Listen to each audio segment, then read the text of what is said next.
Salut les singes, Tonton Kinu pour une mise à jour de tutoriel.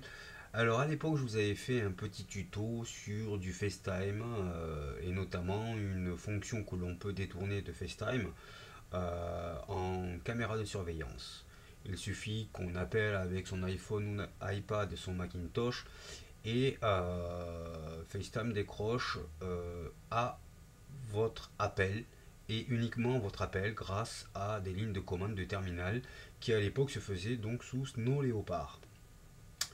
Donc il fallait simplement taper cette ligne de commande dans le terminal et ça fonctionnait très bien.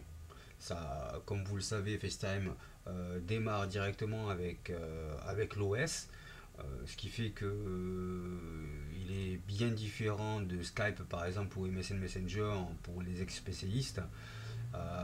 C'est un logiciel qui, lorsque vous appelez, se lance automatiquement puisqu'il fonctionne avec le système, d'où un avantage indéniable par rapport à Skype, par exemple, qu'il faut avoir lancé pour pouvoir être appelé.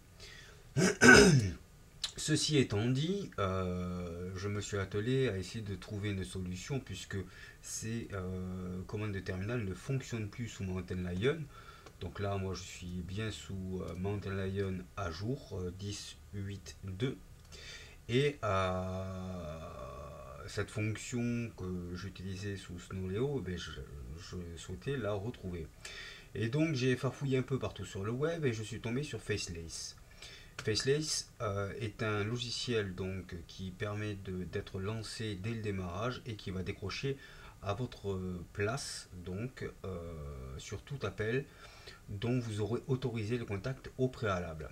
Donc il faut savoir que ce logiciel en plus n'a pas passé l'App Store. Il a été refusé parce qu'ils ont dit qu'il ne respectait pas la ligne de conduite d'Apple sur son App Store. Il voulait le vendre, le garçon, 1,99$ et il se retrouve donc aujourd'hui gratuit. Donc d'où l'idée de l'installer, puisqu'en plus il est gratuit, il est devenu freeware à cause de ce manque de validation sur l'App Store. Donc il se présente comme ceci.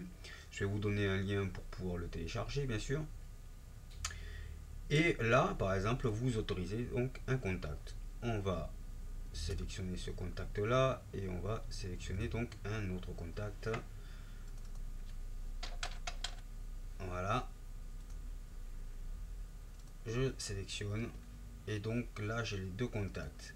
Là vous allez pouvoir donc lancer au boot de l'ordinateur. Vous allez mettre oui pour auto-répondre et quitter donc FaceTime la fin de l'appel se fait. Vous allez donc l'entrer en full screen qui va vous permettre de l'avoir en plein écran l'appel et de rallumer l'écran en fait au moment où il y a un appel qui se fait. Et vous allez pouvoir aussi le quitter, enfin le cacher de la barre. Ok, la barre de tâche. Voilà, et là il est caché. Voilà. Donc tout est bien réglé. Et on appelle avec un iPhone.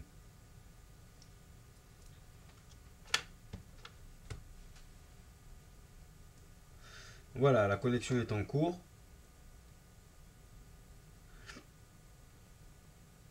Et voilà, tout fonctionne, même en plein écran.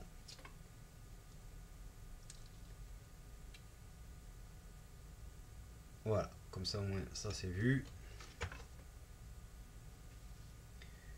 Et je raccroche. Voilà, on voit bien que FaceTime a quitté. Donc la fonction qui est vraiment intéressante, c'est le fait que ça puisse vous servir de caméra de surveillance à domicile. Je vous souhaite une excellente année 2013. C'était Tonton Kinu, un tuto pour macaque.fr. À bientôt. Putain tonton Kinu. Il est pas content tuto.